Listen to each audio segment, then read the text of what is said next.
Yo, halo semuanya. Assalamualaikum warahmatullahi wabarakatuh. Selamat sore, ketemu lagi bareng gue Herjuno Syaputra di podcast Saksi Nyata. Hashtag dari kamu untuk Indonesia. Dan sahabat gue, and of course my co-host, ladies and gentlemen, live from that park. What's your name? Lukman. Lukman apa? Lukman Nurja. Lukman Nurja. Oke, kita ketemu lagi di podcast Aksi Nyata dari kamu untuk Indonesia. Kita salam dulu dong. Salam Aksi Nyata dari kamu untuk Indonesia. Lukman, apa kabar man? Alhamdulillah baik. Kak Juno di sini man, Iya. bukan di situ. Iya kan. Lukman udah episode keberapa nih Kak Juno? Ini episode ke-100. Alhamdulillah. Berarti sudah 100 ya. Udah hampir lebaran ya. Ya. Jadi kamu 100 episode kamu bisa beli apa tuh man? Hah? Banyak deh, mau beli banyak. Kue lebaran. Tapi pokoknya ingat apa? Pokoknya apa? Pokoknya banyak. Tapi ingat man, setiap ada uang ada responsibility-nya, ada tanggung jawabnya ya. Bener, Bat. Ada rezeki di sana juga bukan punya kamu semua. Bener. Oke. Nah, Sebelum mulai, kita kasih tahu lagi nih Kak Juno ke audien podcast kita. Tayangnya di mana aja nih? Oke, ini tayangannya banyak banget, ada di hampir 10 platform ya. Ada Instagram, Twitter, Facebook, TikToknya Partai Perindo, @partai-perindo, RCTI Plus, Okezone, Sindo News, news.id, YouTube-nya Partai Perindo, dan pastinya websitenya Partai Perindo. Terus kita juga bakal bagi-bagi voucher belanja. Totalnya ada Rp500.000. Ada 5 voucher masing-masing senilai Rp100.000 yang bakal dibagiin untuk 5 orang yang memberikan quotes terbaik di kolom komentar tentang podcast kali ini. Jadi kalian yang mau dapetin voucher belanja gratis, yuk dari sekarang bikin quotes tentang tema kita hari ini, yaitu pentingnya personal branding bagi content creator. Okay, so this kind of discussion will be very related to you, right? What is Iya. Yeah. Yeah, Okay. Do you know what I'm saying, right? You know what I mean? Jangan bahasa Inggris ah. Nah, gue kan mau ngasih tahu lu. Tapi- Ngerti kan maksudnya? Enggak. Man, oke. Tadi istilahnya pentingnya personal branding untuk content creator. Anda content creator bukan? Banyak yang bilang kayak gitu sih. Tapi Anda merasa Anda content creator? Saya tidak merasa. Jadi, Saya cuma pedagang cilok, tapi banyak yang bilang saya adalah content creator. oke, keluar Anda dari sini. Ya. Kok nggak merasa? Ya dong, content Ya, creator. Oke, udah setahun ya? Setahun, kurang Setahun lebih. Nah, kalau bicara personal branding, what you got in your mind? Apa itu personal branding? Apa? Jangan bahasa Inggris apa? Ya, apa itu personal branding? Personal branding. Kira-kira menurut kamu? Menurut Lukman, personal branding itu kayak kamu tuh dikenal sebagai apa gitu. Gitu nggak Oke, sih? bisa jadi. Dan kalau Lukman dikenalnya sebagai apa tadi? Pedagang cilok. Pedagang cilok, terus content creator bersama bapak. Bersama bapak bener. Aku harus lihat berapa Content kali. creator bapak dan anak. Oke. Nah, itu yang pengen kamu sebenarnya kalau bicara personal branding ya. Itu yang memang pengen kamu tunjukkan ke viewers penonton. Ya gitu? bener banget. Oke. Yang Lukman pengen tunjukin ke semua yang menonton Lukman bahwa Lukman adalah konten kreator, pedagang cilok dan bapak dan anak yang pengen menginspirasi dan mengedukasi bahwa zaman sekarang kan banyak kan seorang anak yang gengsi nih, punya orang tua yang pekerjaannya bla bla bla kayak buruh, terus tukang kayu. Nah, Lukman itu pengen menunjukkan bahwa jangan pernah malu dan gengsi bahwa punya seorang bapak tuh yang pekerjaannya kayak buruh atau tukang kayu kayak gitu. Baik. Dan selebihnya. Oke, that's good. Karena menurut Kak Juno ya, setiap orang, apalagi content creator harus punya cirinya ya. Bener. Harus kuat karena karakter. Karena kalau kita bicara authenticity ya, apa istilahnya, authentic gitu, harus memang ya kalau lo sama yang lain, what makes you Iya, different benar. lah. Kita harus gitu. berbeda. Oke. Nah, podcast kali ini kita kedatangan bintang tamu spesial. Beliau seorang kreatif dan personal branding konsultan serta founder dari Akademi Konten. Ini pas banget buat Lukman dan teman-teman yang pengen belajar Bisa sambil bagaimana menjadi seorang content creator. Langsung saja kita sapa. Assalamualaikum untuk Mas Temi Budi Satria. Apa kabar Mas? Waalaikumsalam. Apa kabar baik? Sehat ya? Alhamdulillah sehat. Gimana nih puasanya sejauh ini? Udah 5 hari. Aha. Udah 5 hari puasanya. Ada 5 hari. Udah. Kuat tapi atau gimana? Mudah-mudahan kuat. Mudah-mudahan kuat ya. Oke. Mudah-mudahan sih kuat. Tapi kalau bicara puasa tahun ini dan ya, tahun-tahun sebelumnya, mungkin ini agak lebih longgar lah ya untuk Indonesia. Mas Temi ngerasanya gimana puasa tahun ini, pandemi di ketiga ini? Puasa tahun ini nggak ada bedanya lah. Cuman mungkin godaannya menjadi lebih sedikit. Kenapa? Karena nggak kemana-mana kan. Karena orang masih parno lah. Oke. Tapi udah boleh mudik loh. Aduh, udah nggak punya kampung. Kampungnya di Depok udah. Depok sama ya ini. Iya sama sama Lukman. Aduh. Satu kampung. Satu kampung. Deket tetanggaan. Deket. Oke, jadi kita memang ini sebenarnya untuk khusus warga Depok sih. Kemarin Depok ya. Iya, Depok banyak banget ya. Betul. Oke, Mas Temi, sebelum kita bicara tadi content creator, personal branding, Mas Temi boleh kenalan dulu untuk teman-teman yang nonton di luar sana. Silakan Mas Temi, take your time. Oke, halo, nama saya Temi, panggilan saya Temi. Saya apa ya, kalau dibilang semacam tutor untuk para anak-anak muda yang ingin menjadi content creator atau yang ingin menguasai strategi sosial media, itu biasanya sih saya yang apa ya, yang ngebidanin lah istilahnya. Dan ini udah saya lakukan dari tahun 2015. Ya memang, tapi memang berat ya, memang berat karena banyak banget yang pengen, tapi banyak juga yang akhirnya gagal gitu. Karena memang hidayah digital memang nggak sembarangan orang juga sih bisa nerima gitu. Ya, setuju. Karena memang tidak wajib jadi content creator. Tapi yang selalu saya gaungkan dari dulu itu adalah tidak harus jadi content creator, tapi paling tidak mereka paham how to build, mereka punya personal branding gitu. Jadi segala sesuatu itu harus kita pikirkan bahwa kita nanti akan eksis sebagai apa atau seperti apa. Karena itulah sebetulnya yang apa ya, yang memang harus kita pikirkan. Apalagi kalau kita paham sosial media, ya kenapa enggak? Ya mereka perform di situ, eksis di situ. Nah, saya ngajarin anak-anak muda Indonesia untuk bisa seperti itulah, kurang lebih seperti itu. Kalau ngomongin tentang personal branding nih Mas Temi, personal branding itu apa sih gitu? Apakah personal branding itu adalah suatu pencitraan gitu? Sama nggak sih Mas sama personal branding dan pencitraan sebenarnya? Ya sama sih sebetulnya. Cuman kan ada personal branding yang di-create, scripted lah itu. Scripted, jadi dibikin sedemikian rupa, walaupun mungkin tidak seperti itu aslinya. Tapi saya sih selalu menyarankan ke anak muda bahwa jangan meng-create personal branding. Jadi kalau bisa personal branding itu jujur ada dari diri kita. Kenapa? Karena konsistensi itu biasanya akan lebih luar biasa pada saat memang personal branding itu memang berasal dari diri kita. Dan segala hal yang memang melekat di kita dan kita kuasai 100%, itu akan lebih luar biasa. Jadi memang ya dibilang pencitraan, ya karena personal branding itu kan sebetulnya salah satu strategi. Bahkan sebelum kita membuat konten, kita harus mulai menentukan terlebih dahulu personal brandingnya itu mau seperti apa. Jadi bukan asal ngonten, asal ngonten, tapi harus dipikirkan dulu kita mau bikin seperti apa. Kenapa? Karena suka tidak suka, pada saat kita membuat konten, disitulah sebetulnya kita mewakili diri kita, diri kita, dan disitulah sebetulnya potensi income ke depannya. Jadi, dan kalau memang itu works, jalan, proven, ya konsistensi lah di situ. Karena disitulah sebetulnya apa ya, potensi, peluang, eksistensi diri dan segala macam yang dikuatkan dengan istilah hari gini itu dengan nama persona atau personal branding. Gitu. Baik, Man. Kalau lo sendiri kan sebagai content creator tadi yang di Mas Temi bilang bahwa ada yang scripted, ada yang memang dia seperti itu kan. Kalau Lukman sendiri ada nggak sih? Ya, aku nggak tahu ya. Apa memang Lukman seperti itu kesehariannya atau memang ada beberapa part yang memang di-create karena untuk kebutuhan konten, jadi scripted? Kalau Lukman? Enggak, jadi kalau Lukman itu kayak kehidupan sehari-hari, Lukman dibuatin video gitu Mas Temi.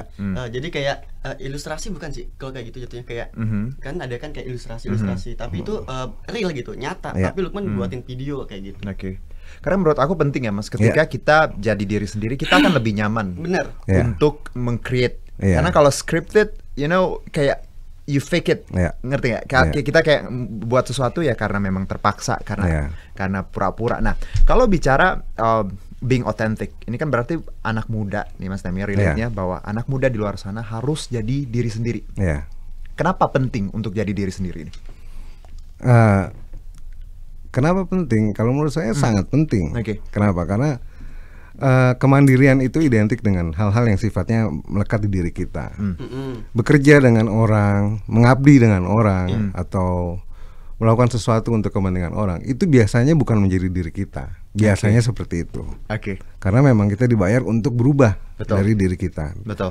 Nah, personal branding ini, cuman masalahnya di dalam personal branding ini, tidak semua anak muda ini paham personal branding gua apa sih sebetulnya. Nah, itu sebetulnya memang disitulah sebetulnya PR-nya. Kenapa? Karena mereka tidak menyadari apa sih sebetulnya yang harus atau melekat di diri mereka. Bahkan banyak hal yang mereka sendiri tidak paham. Nah, inilah yang membuat akhirnya gampang terombang-ambing dan segala macam. Tapi sebetulnya kalau memang serius ingin menjadi content creator, mulailah kembali ke diri kita. Apa sih sebetulnya kekuatan dari diri kita? Kalau kita bingung, apa yang ada di diri kita, please tanya ke orang-orang terdekat. Apa sih sebetulnya kelebihan dari gue? Apa sih luar biasanya diri gue? Nah, pasti ada. Nah, cobalah dibuat. Nah, biasanya karena personal branding itu kan ada offline, ada online. Tetangga yang baik itu personal branding. Tetangga yang suka menolong itu personal branding. Bahkan luar biasanya personal branding seperti ini contoh. Lukman misalkan. Lukman terkenal baik, santun, ramah. Terus care lah terhadap tetangga dan segala macam. Suatu saat Lukman bikin produk makanan namanya cilok. Sebetulnya nggak enak, cuman karena Lukman baik, ramah, dan disukai banyak tetangga, orang pasti beli. That's the power of personal branding. Jadi orang beli karena orang suka sama Lukman. Tapi banyak orang yang nggak diseneng, ada orang yang nggak disenengin, nggak gaul dan segala macam. Dia bikin cilok enak banget, tapi karena orang nggak suka sama dia, orang nggak kenal dengan dia, ya nggak ada yang mau beli ciloknya. Nah, that's the power of personal branding. Jadi jadilah orang yang baik, jadilah orang yang disukai, dan kalau bisa personal branding itu punya value ya, positif. Jangan yang itu aku mau tanyain.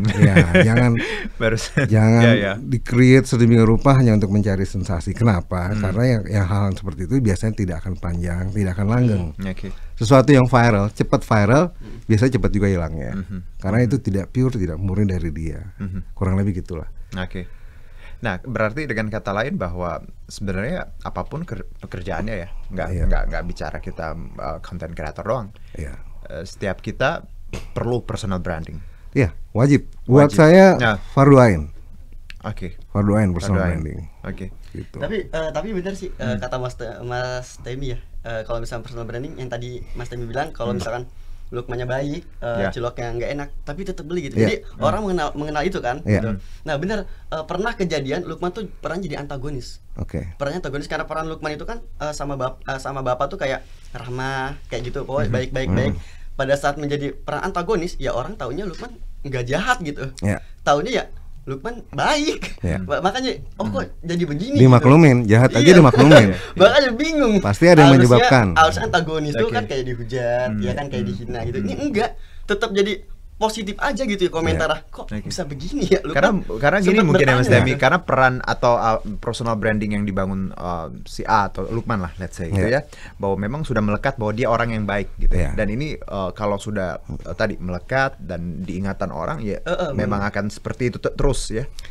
Iya, tapi hati-hati juga karena biasanya friendly content itu tidak menarik. Friendly content tidak menarik. Kalau kita membuat suatu personal branding, kita mau mengangkat personal branding kita dengan sesuatu sosok yang baik misalkan. Kalau saya selalu menyarankan ke teman-teman, sajikan konten baik dengan cara yang tidak baik. Maksudnya kita create yang membuat orang menjadi apa ya? Misalkan, ya itu tadi misalkan Lukman. Ada di suatu kala Lukman agak kencang dengan orang tua, dengan bapak dan segala macam. Tapi itu manusiawi. Jadi gini. Orang itu sangat kepo dengan kehidupan pribadi kita, pribadi atau personal kita.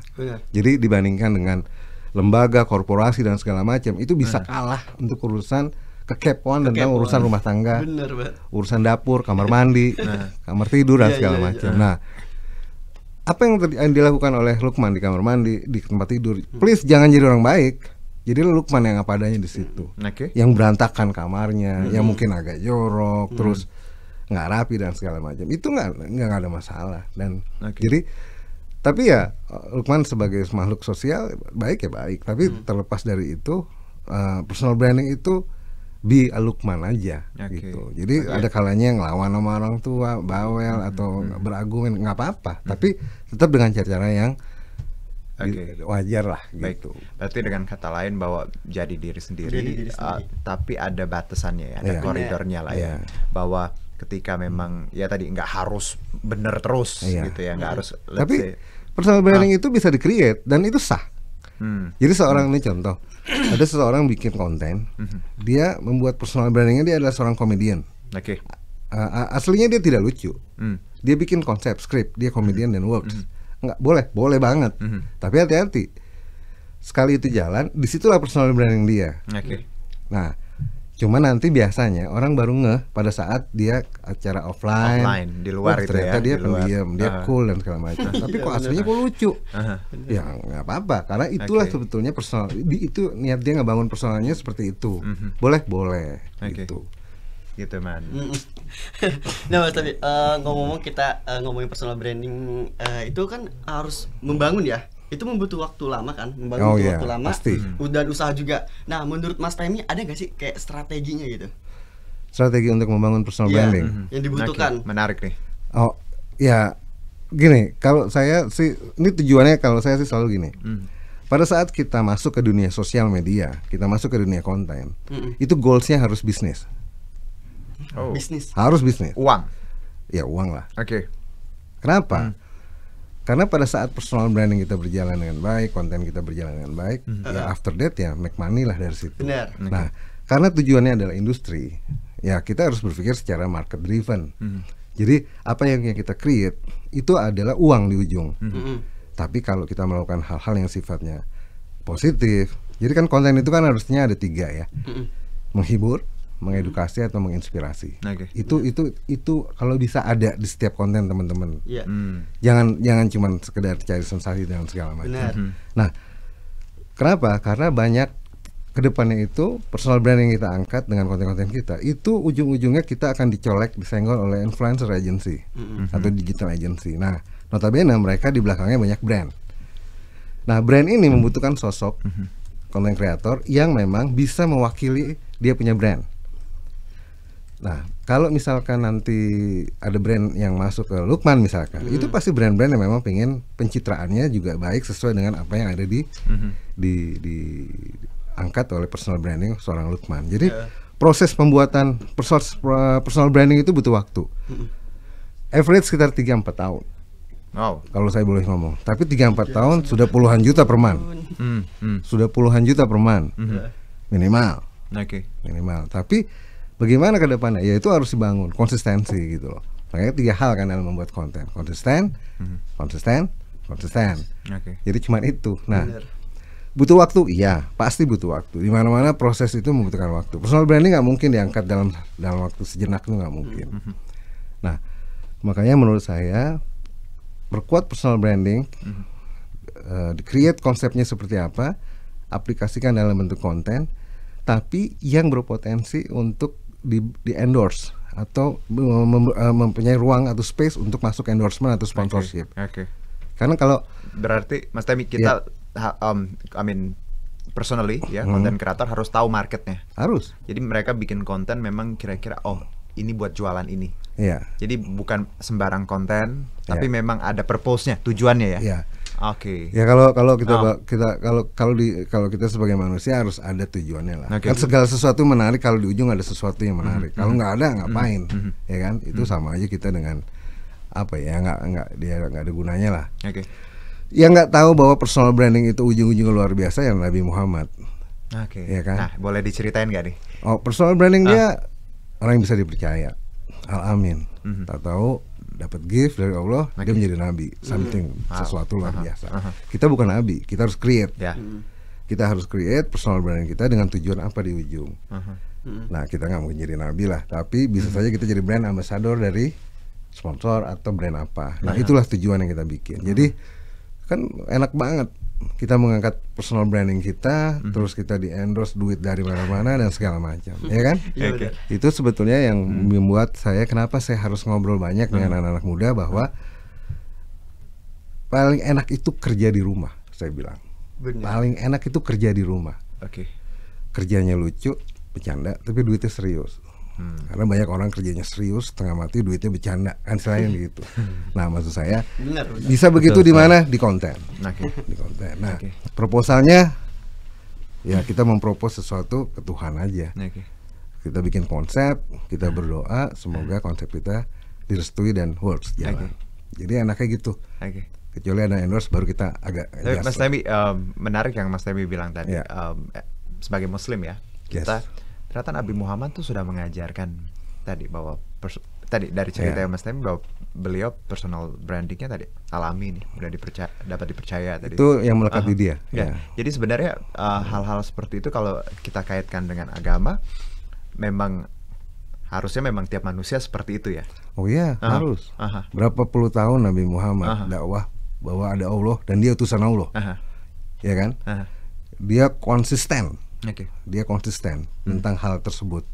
Dan setelah diakui, baru dia menyuruh yang lain, sholat dan seterusnya. Tapi selama 20 tahun kurang lebih, dia teriak tentang personal branding. Betul. Ada Allah dan dia utusan Allah. Dan itu dilakukan dengan konsisten. Jadi siapapun anak muda harus punya goals, create personal brandingnya dan konsisten. Gitu. Menarik karena ada garis merahnya ternyata bahwa bagaimana ya, pendahulu kita ya, tadi junjungan kita, ya, role model kita Nabi Muhammad. Ya, seseorang yang tidak punya sosial media tapi punya followers 1,8 atau mungkin 1,9 miliar ya Nabi Muhammad. Ini suka loh saya analogi ya. Karena memang benar bahwa kalau mau nyari role model nggak usah jauh-jauh ya. Kalau as a Muslim ya tadi Nabi Muhammad sudah ngajarin kita gimana untuk punya goals, punya tujuan, punya konsistensi tadi. Saya yakin kalau zaman dulu udah ada sosial media, Nabi Muhammad juga akan eksis di sosial media untuk mempercepat. Nah tapi kalau Mas Temi, apa ya, kan Mas Temi sudah dari berapa tahun 2015 mengedukasi orang. Nah, banyak juga kan yang gagal ya, yang sukses banyak, yang gagal juga. Bukan gagal. Apa? Patah harang. Jadi nggak konsisten, nggak komit ujung-ujungnya. Ini kenapa anak-anak ini yang let's say yang patah arang ini penyebabnya apa biasanya? Mereka pengen cepat gitu. Padahal nggak mungkin kan, konsistensi itu udah sangat nggak mungkin. Jadi ini masalah banget sih anak-anak zaman sekarang sih, instan gitu ya. Bisa sih instan, tapi kontroversial misalnya. Atau lagi laki aja, kayak salam dari Binjai. Gara-gara itu luar biasa dia. Tapi biasanya itu hati-hati. Dia viral bukan karena kreatif, ide, tapi kebetulan dia perubahan dan viral. Tapi kalau dia nggak siap, after that dia akan drop. Kenapa? Karena dia bingung next kontennya apa. Kenapa? Karena dia nggak nyangka. Karena dia nggak siap dengan dia nggak plan juga ya. Ya kayak Odading dan segala macam itu nggak ada yang siap itu, nggak nyangka tetap viral. Iya sih. Gitu. Jadi memang kalau viral dan tidak terencana, tidak punya plan. Saran saya jangan viral. Saya tidak pernah nyuruh teman-teman untuk viral, tapi growing, slow, pelan-pelan. Growing pelan aja terus sambil mempelajari kalau. Tumbuh terus. Tumbuh pelan-pelan gitu ya. Istilahnya naik satu tangga, tapi kan, gitu ya. Kita tuh nggak, emang bener kita tuh nggak disangka-sangka kayak Lukman pengennya gitu kan, kayak pelan-pelan. Tapi kan tiba-tiba viral, bus gitu. Nah itu gimana tuh Mas Tami? Itu jackpot lah. Iyalah. Jackpot. Tapi hati-hati. After itu nggak boleh Lukman cepet puas. Harus itu langsung duduk bareng dengan tim atau teman-teman atau siapa untuk after ini apa nih kontennya, terus dijagain terus. Karena kalau nggak siap viral itu bahaya. Mas Temi, ibaratnya kita create the moment ya. Jadi momennya udah dapet, tinggal kita gimana create momen ini stabil gitu, terus jalannya. Karena kan ya tadi suatu yang gede terus tiba-tiba redup kan biasa kan. Jadi kita momen yang kita udah dapet ini berarti pelan-pelan kita jaga. Iya, karena memang harus gitu. Karena content creator itu profesi kayak orang kerja. Jadi kerjaan. Bangun pagi mikirin konten sampai tidur lagi konten kan. Mau tidur mikirin konsep. Iya, dan itu luar biasa. Dibandingin orang kerja di kantoran, jauh lebih sibuk, tapi jauh lebih fun. Gitu. Kenapa? Karena kita bekerja untuk diri kita. Ya kan? Gitu. Dan ada uangnya, ya mana? Iya. Man, tapi kalau tadi kan aku nanya Mas Temi, ini aku mau nanya ke kamu. Kamu kan konten kreator udah 1 tahun lebih ya, dan followernya udah hebat, berapa juta di TikTok segala macem. Dari sebuah yang kamu lalui ya, yang kamu lewatin dari 0 sampai sekarang, pelajaran paling berharga apa sih Man ketika jadi konten kreator? Pelajaran paling berharga menjadi konten kreator banyak sih. Apa maksudnya paling berharganya atau gimana? Iya, misalnya pengalaman atau pengalaman. Kalau pengalaman gini, kan emang dasarnya kan bukan konten kreator ya. Jadi terjun ke konten kreator atau dunia entertain masuknya bener Mas Tami ya. Itu udah masuk entertain. Showbiz pelajarannya gini, kita tuh lebih kayak apa sih, kayak tekun tekun, konsisten pelajaran kayak gitu, jadi kayak sabar. Okay. Sabar juga termasuk dalam pelajaran juga kan. Jadi yang tadinya kita tadi kan Lukman kan ya kerja ya udah bla bla bla gitu, kayak misalnya kayak ngelugang lagu bahasa orang Depok gitu. Ngelugang lagu tuh kayak apa ya, kayak orang Depok. Orang Depok gitu ngelugang lagu kayak nyantai selingan gitu ya kan. Tapi hasil duitnya ya standar gitu. Tapi semenjak Lukman jadi content creator lebih kayak disiplin waktu. Terus disiplin waktu, terus jadi kayak lebih kayak waktu tuh berharga banget gitu. Tadinya waktu ya bodo amat lah gitu. Tapi sekarang semenjak jadi content creator, waktu sangat berharga. Sehari aja itu cepet banget. That's what I mean. Itu kenapa gue nanya ke lo, karena kan lo udah ngejalanin ini. Jadi lo ngerasain apa nih yang menurut lo memang value-nya jadi content. Tapi benar Mas Temi yang Lukman bilang tadi, ada ketekunan, ada waktu ya. Tadi waktu begitu berharga, terus juga gimana kita konsisten. Jadi yang Mas Temi omongin relate banget dengan seorang content creator yang jalani. Dan ini let's say Lukman adalah salah satu contoh lah ya, bagaimana seorang content creator bisa ada di posisi cukup tinggi dengan segala usahanya tadi. Nah Mas Temi, kalau kita bicara mengenai digital ya, ini anak-anak kan semua punya medsos, semua hampir semua punya Instagram, TikTok, ya banyak platform lah. Menurut Mas Temi, banyak anak-anak juga yang kadang menjadikan media sosial mereka ya udahlah biasa aja, nggak pengen terlalu menginspirasi atau gimana.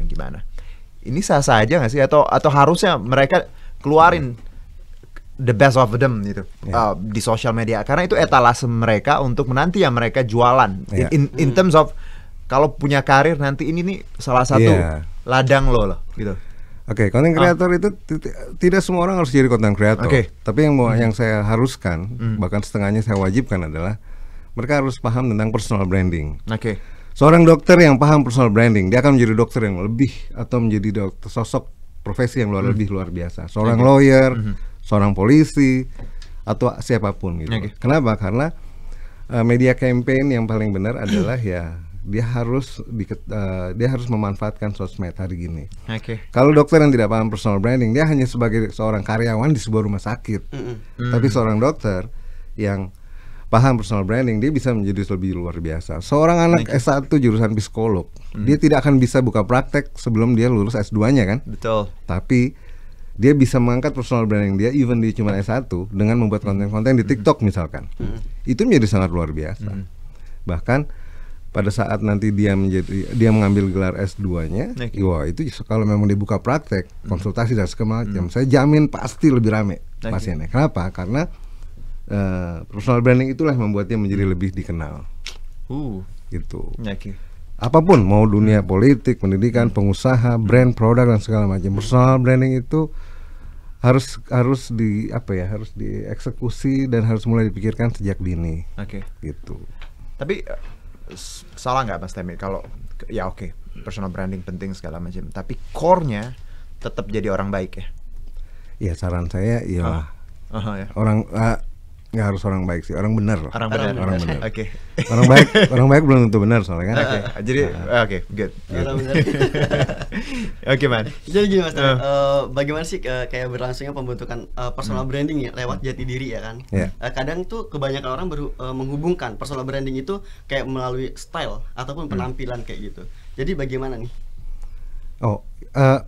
Gini, kan seperti yang saya bilang tadi, mengedukasi, menghibur, mengedukasi dan menginspirasi. Gini, kalau pengen dilihat keren, saya sangat menyarankan jangan terlihat keren, jangan pamer kesuksesan kita di sosial media. Netizen nggak suka ngeliatnya. Udah ada pelajarannya sih. Udah ada lessonnya learn ya kemarin. Orang nggak suka lah. Tapi lucu, menghibur, terus ada value, itu oke lah. Banyak anak muda sekarang aktif di sosmed. Jalan kemana foto cekrek upload, foto kemana cekrek upload. Itu bukan konten. Ya itu dokumentasinya lah. Cuman tidak disimpan di eksternal atau eksternal hard disk, tapi ditaruh di sosmednya. Tapi ya nggak apa-apa, itu haknya mereka. Cuman maksud saya, kalau udah berani perform, jadi gini, kalau udah seneng baca, cobalah menulis. Kalau udah jago nulis, cobalah membuat video. Kalau udah bisa bikin video, cobalah membuat konten. Jadi ada stepnya, maksud saya. Jadi jangan cuma di situ aja gitu loh. Kita jangan sampai tuanya nyesel karena kita baru ngeh mudahnya kita nggak melakukan apapun. Lebih baik kita coba lah, kita coba, karena yang bisa menjamin hidup kita itu kan ya bukan perusahaan kita kerja, tapi diri kita. Saya tidak melarang orang untuk kerja, tapi yang saya sarankan tetap walaupun kita kerja, create atau build personal branding kita. Itu yang harus menurut saya. Oke. Nah, kalau kita lihat tadi menarik bahwa kata Mas Temi ya, bahwa jangan terlalu yang kita pamerin tuh yang tadi yang nggak superficial lah ya. Bagaimana flexing ya bahasa sekarang ya. Karena mungkin ya banyak yang suka, tapi banyak juga nanti akibatnya yang kurang baik. Tapi yang menurut Mas Temi, konten yang baik tuh yang seperti apa? Yang punya value tadi, yang ada edukasinya atau seperti apa? Atau sebenarnya nggak harus punya edukasi atau menginspirasi, tapi yang chill, yang lucu, yang fun, nggak berat gitu. Ya, yang menghibur lah. Oke. Nah, saya nggak tahu Lukman merasa kontennya menghibur nggak? Kalau Lukman tanya man, sama diri kamu man. Tapi menginspiring mungkin. Nggak gini, kalau menurut Lukman mau tanya, kalau menurut Mas Tami menghibur itu apakah harus komedi? Oh nggak harus komedi. Komedi. Tapi menunjukkan bahwa kita fun, kita happy di situ. Oh, kalau enggak konten Lukman menangis mulu, sedih. Oh, ya nggak apa-apa. Mungkin menginspirasi. Oh, orang kalau nonton nangis aja gitu pokoknya. Ya nggak apa-apa. Gini, di dunia entertain, nangis itu hiburan bukan? Hiburan. Berarti masuk kategori hiburan. Hiburan. Jadi kayak kita nonton sinetron atau apa penuh dengan tangis, tawa dan segala macam. Tapi kan dia tetap kontennya adalah atau program hiburan kan. Jadi buat saya itu sesuatu yang menarik untuk ditonton. Berantem juga hiburan man. Nah, tapi ya kalau bisa menginspirasi juga. Jadi intinya sih memang kalau menurut saya tuh bukannya nggak boleh kita berperilaku keren atau berpenampilan keren, boleh. Cuman ya dari 3 panel itu satu lah yang begitu, 2 sesuatu lah yang ada pesan moralnya, ada value lah. Nggak cuma mejeng doang gitu kalau bisa. Tapi menurut Mas Tami kalau misalnya kayak konten yang style penampilannya menunjukkan kemewahan segala macam, itu udah termasuk konten kreator bukan sih menurut Mas Tami? Enggak. Nah, kenapa Mas? Sebagian udah ada yang melakukan kayak gitu. Ya boleh aja. Itu kan dia merasa konten kreator. Tapi buat saya bukan. Itu bukan. Kreasinya apa? Jadi maksud saya semua harus mengandung makna, harus punya, harus ada pesan dan segala macam. Jadi kalau cuman mejeng-mejeng doang ya boleh. Tapi kalau dia ngaku dirinya konten kreator, itu kelihatan tuh pas ketemu atau kopi darat. Yang konten kreator pada saat kopi darat ngumpul itu kelihatan mana yang cuman pengen dianggap konten kreator. Itu kelihatan kok kalau mereka nggak punya isi lah istilahnya begitu. Kalau boleh saya ngomong ya, makanya berarti gini man dan juga Mas Temi, bahwa jadi konten kreator juga harus pinter dong ya.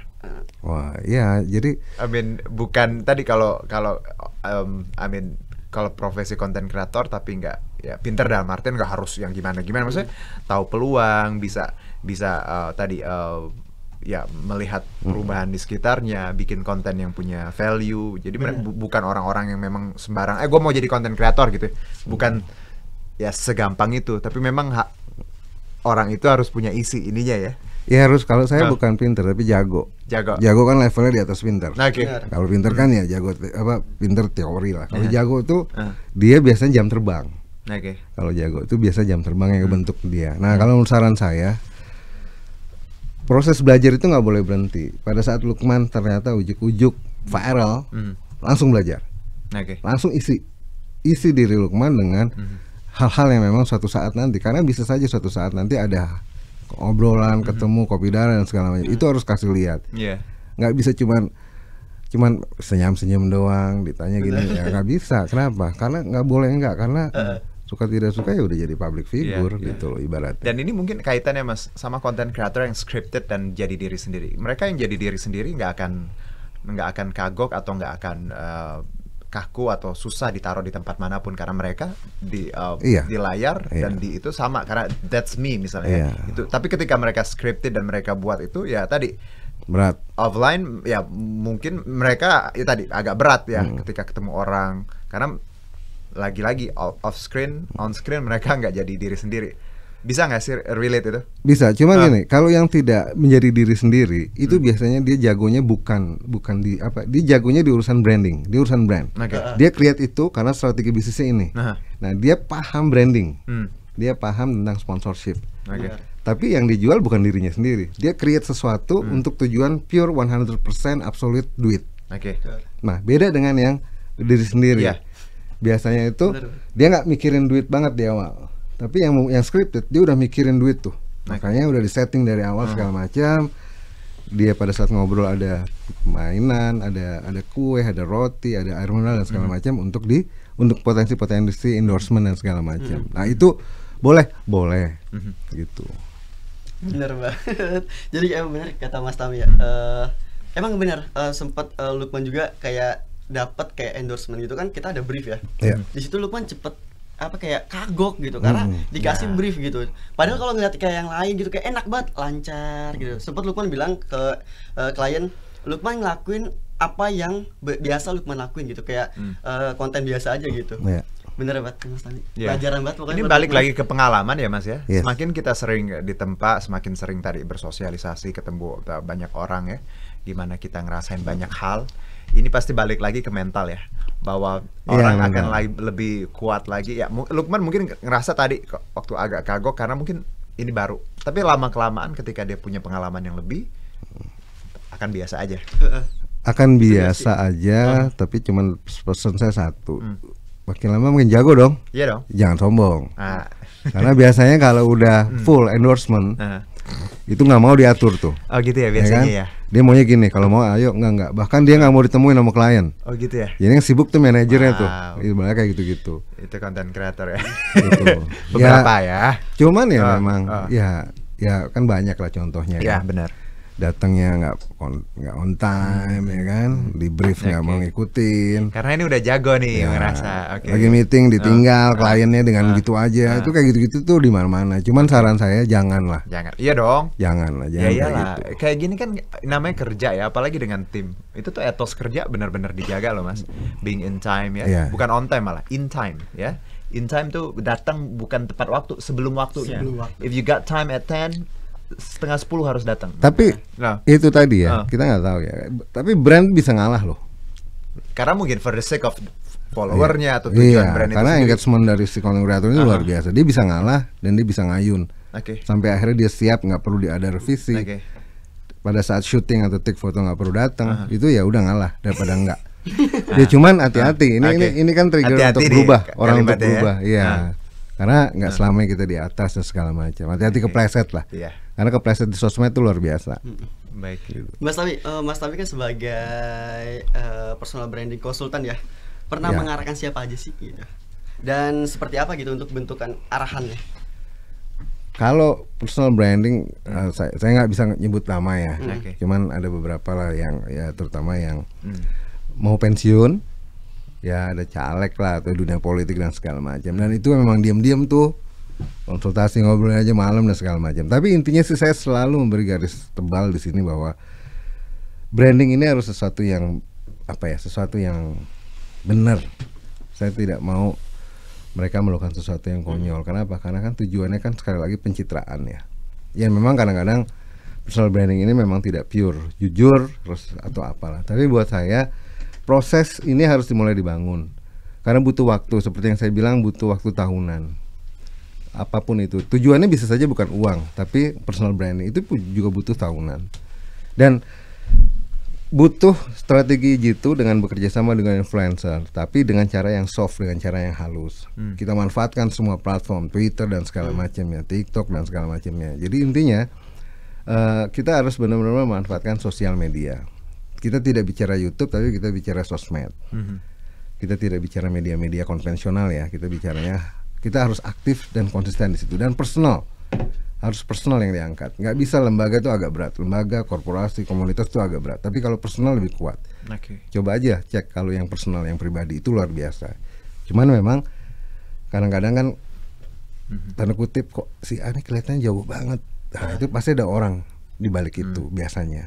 Dan orang di balik itu adalah orang-orang yang paham strategi personal branding. Jadi karena nggak mungkin lah si A si B dengan ya dia baby boomers apalagi kan, baby boomers atau X, kok dia paham banget nih nge-branding dirinya seperti itu. Nah, itu pasti ada tim ya. Ada orang di balik itu. Nah, Saya mungkin salah satu di balik itu, cuma makanya saya nggak boleh nyebutin karena kan saya harus jaga itu gitu.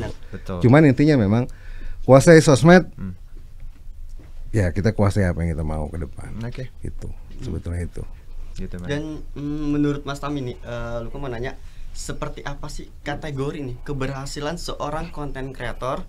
Karena kan sekelas selebriti pun nih ada juga yang tenggelam gitu. Jadi menurut Mas Tami, keberhasilan ya? Iya. Keberhasilan Level keberhasilan seorang konten kreator tuh diukur dari apa ya, Mas? Kalau dari sudut pandang Mas David. Apa ya? Followersnya or enggak. Apa gitu? Sekarang followers, subscribers nggak jadi patokan. Orang melihat engagement kok.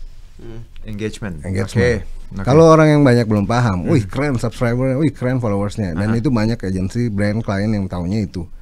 Tapi kelihatan kok banyak influencer yang mungkin followersnya jutaan, tapi dia nggak bisa jual kaos satu lusin pun dia nggak bisa jual. Kenapa? Karena dia tidak bisa atau belum memiliki kemampuan sebagai influencer, walaupun followersnya banyak. Nah jadi engagement yang harus dilihat. Jadi kesuksesan seorang content creator pada saat dirinya sudah masuk ke predikat influencer. Karena tidak semua content creator bisa disebut sebagai influencer. Yang banyak orang yang ngetop tapi tidak bisa melakukan influencing terhadap apa yang orang pengen dari dia misalkan. Jadi patokannya adalah dia berhasil menyandang predikat sebagai influencer. Karena banyak orang sering self proclaim gitu, gue influencer di biodata ya, di mana padahal kalau dari sudut pandang Mas Dewi tadi nggak segampang itu bro ya.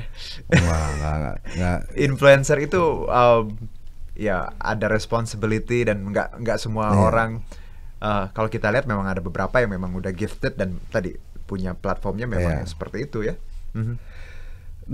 Selebriti ya, contohnya selebriti pada saat dia bikin konten, dia mungkin ngetop. Tapi apakah dia influencer? Enggak. Dia bukan influencer. Gitu. Belum tentu, bukan, tapi belum tentu influencer. Baik. Selanjutnya nih, Mas Temi, banyak orang yang nggak sadar ya sudah membuat yang namanya personal branding di sosial media serta memberi efek pada followersnya dari pesan dan konten yang mereka bikin, dan akhirnya ya tadi bahwa banyak yang ngerasa bahwa ya udah this is my social media, gue mau ngapain aja urusan gue dong, urusan orang mau nggak suka dan ngikutin itu ya bukan tanggung jawab gue. Nah, kira-kira seperti itu. Bagaimana Mas Temi ngelihat bahwa banyak nih konten kreator anak muda yang somehow kayak nggak ngerasa bahwa social media itu adalah tanggung jawab mereka. Ketika mereka mempost sesuatu yang jelek dan ada yang ngikutin, mereka punya andil loh di situ untuk bikin orang itu juga jelek atau rusak. Nah ini banyak konten kreator yang udahlah demi uang atau apapun ya, ini sosmed gue, lu mau ngapain ya urusan lo gitu. This kind of concept nih gimana? Ya itulah, itu yang memang kadang-kadang saya juga ya gimana ya, saya ngajarin mereka selalu harus menghibur, mengedukasi dan menginspirasi. Berarti kan saya bicara konteks yang benar. Tapi masalahnya memang godaannya sekali lagi adalah uang. Ya kan?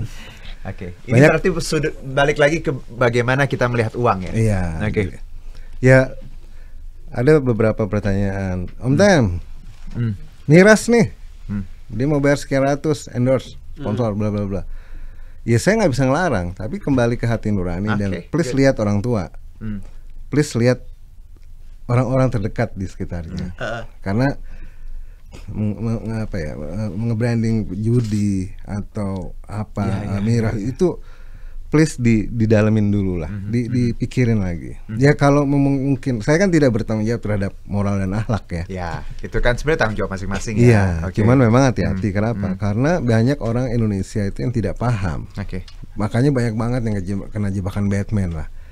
Seorang afiliator dianggap sebagai pelaku dan segala macam. Contohnya, saya menganjurkan beli produk ini karena produk ini ada ini. Orang beli ternyata enggak, habis tuh dimaki-maki dia atau apa. Ya itulah karena kenapa masyarakat di Indonesia itu masih saya nggak merendahkan, cuman masih belum paham.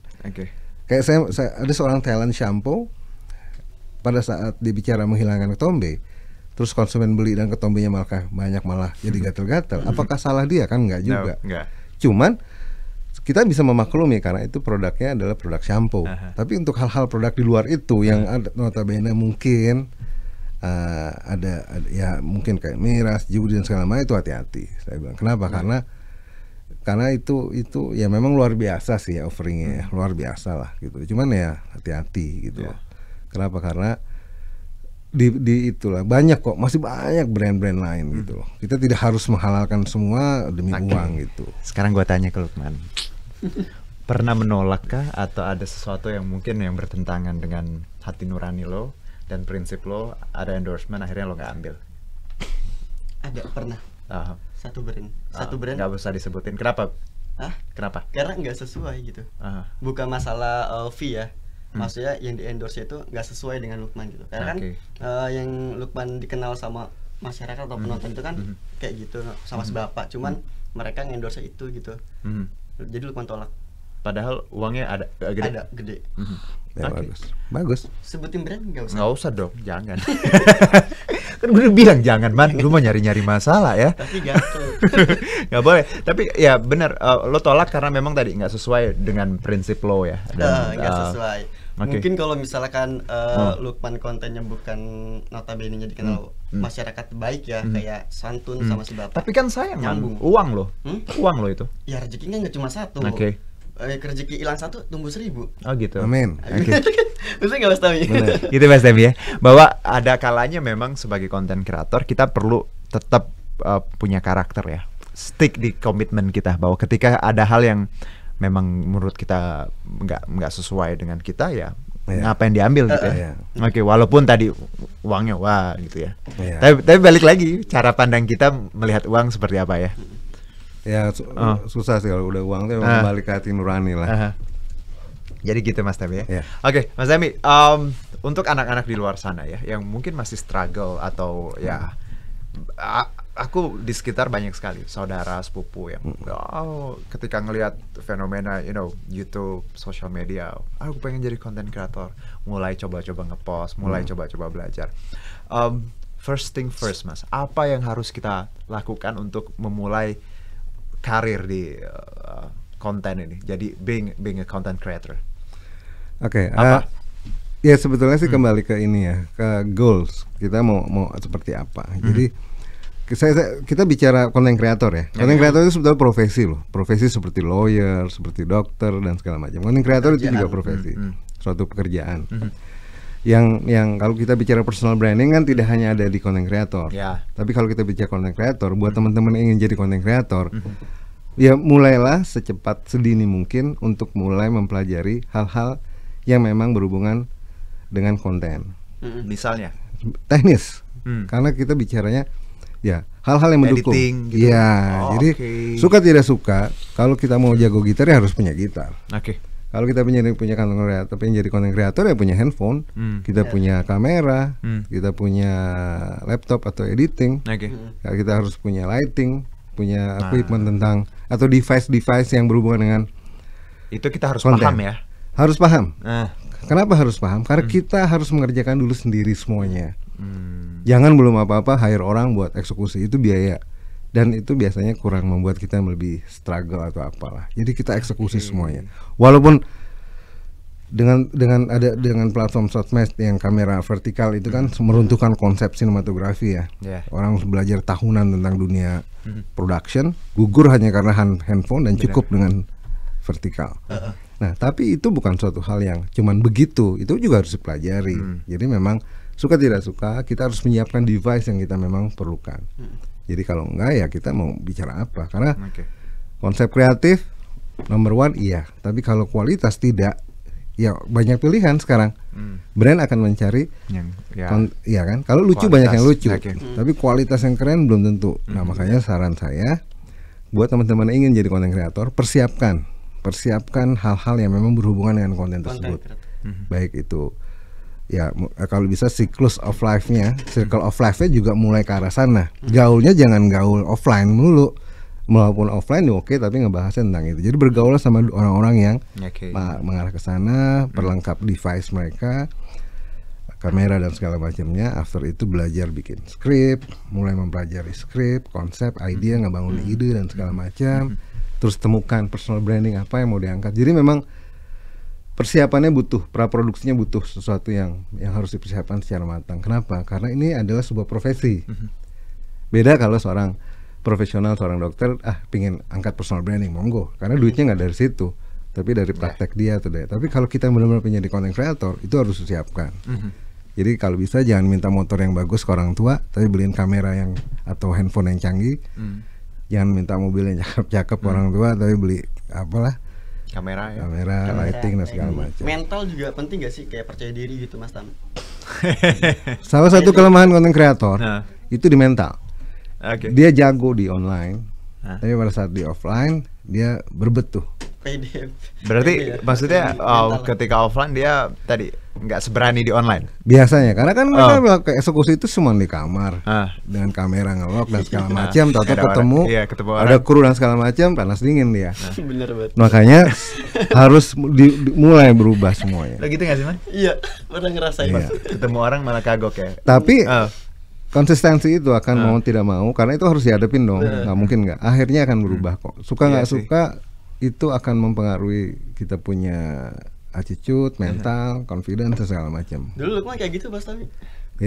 Kalau ketemu orang kaget, tapi Lukman gini, berpikir ke depan karena udah ini kerjaan gitu. Bisa belajar terbiasa. Karena kan orang biasa karena terbiasa. Orang bisa karena terbiasa. Benar. Ya Lukman udah. Tapi juga kayak gitu. Menurut gue ya gini ya, kalau lo sadar apa yang lo kerjain dan lo tahu itu ada tanggung jawabnya ya. Mau nggak mau lo akan jadi tadi punya pribadi yang memang seperti itu. Ketika lo jadi content creator ya lo harus siap dengan kamera, lo siap dengan kritikan ya, lo harus siap dengan nggak keren nih, dislike and like and dislike gitu kan. Jadi secara nggak langsung when you choose that path you should be ready with all those consequences, Ya jadi gitu, memang harus siap dengan segalanya ya. Yang jago, yang offline, kan banyak orang. Ini gampang banget nih gini doang ya. Coba aja taruh kamera depannya suruh ngomong. Dia bisa gagu. Begitu juga yang jago di itu masuk ke offline dia bisa bingung juga. Jadi memang harus ada proses yang harus dijalanin dan konsisten aja gitu. Baik. Oke, keren. Mas Abi, kembali lagi ya. Oke, kita udah bicara content creator. Ini udah segmen-segmen terakhir udah bicara banyak hal. Pelajarannya luar biasa ya dari Mas Temi bahwa menjadi content creator tuh nggak cuman gue pengen terus gue ngepost atau no. Ada banyak ilmu, ada banyak step.